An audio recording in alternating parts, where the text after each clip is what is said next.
Okay. To start lacing a corset from the front, we always want to figure out which side is the ins and outs. To get it to lace, you want it to finish out, so you usually count under, over, under, over, under, over, under, over, under, over. So the thread starts under. So we've placed it so that this little knot in the cord is under. So then we can come out with both sides and have an over, and start with an over X. Now when you lace it like a spiral. You start in the next one and then skip one. If you're outside the corset, you go in and then back out. Like so. So you've got a bar, and then you continue skipping a hole all the way down, and it's lacing it. As you can see, it forms sort of a spiral look to it.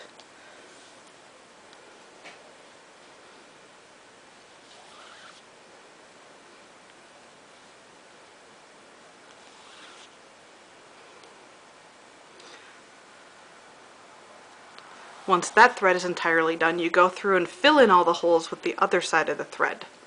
What these X's allow it to do is they allow it to shut entirely to allow the sides of the corset to meet one another, so you don't have any gaps in case you're wearing it without a shirt or whatever else. It's a nice, clean, closed line.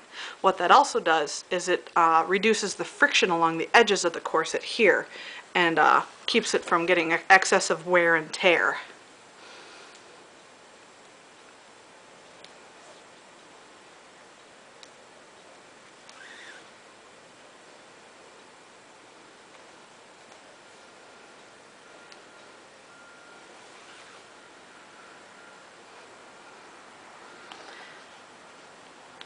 After you get the lacing all the way through, you go through and you snug up all the laces, take away all the slack, and that will get it all closed. You just don't want it to overlap when you're doing it. Or if you want to close it an additional amount, say she got too small for her corset, you can overlap entirely in a uniform motion and it would still allow it to work, and then she would reduce an extra inch off of her corset. And then usually I will tie it in a square knot and then tie the bow, because the corset lacing is rather smooth and it will want to untie throughout the day, but this will keep it nice and tight.